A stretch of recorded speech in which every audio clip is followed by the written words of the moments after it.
Ora, ora, ora, ora mi parli come allora, quando ancora non mi conoscevi.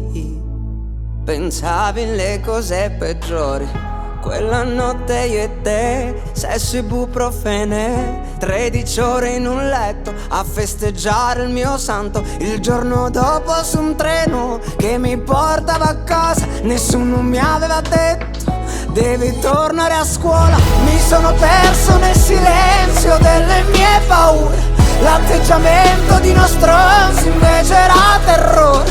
Non riuscivo a dirti che mi ricordavi di lei, mi ricordavi di lui, ero fuori da poco.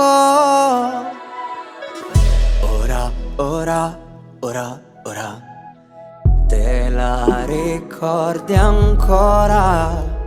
Quella notte io e te, sesso ibuprofene, avevo il cuore malato, ma tu non lo vedevi. Mi tenevo le pezze gelide dietro al petto, ci tenevo a mostrarmi come un drago nel letto. Mi sono perso nel silenzio delle mie paure, l'atteggiamento di uno stronzo invece era terrore.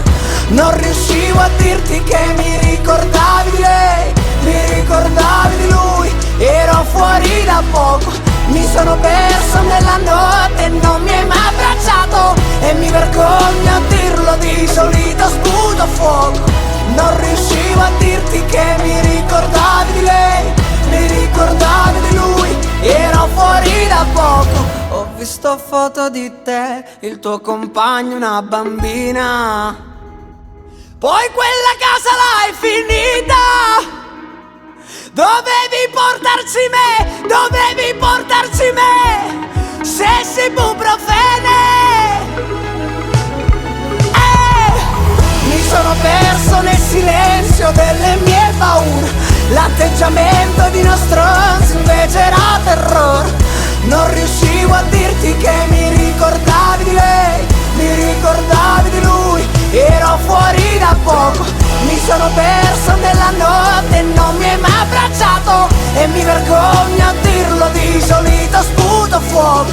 Non riuscivo a dirti che mi ricordavi di lei, mi ricordavi di lui, ero fuori da poco.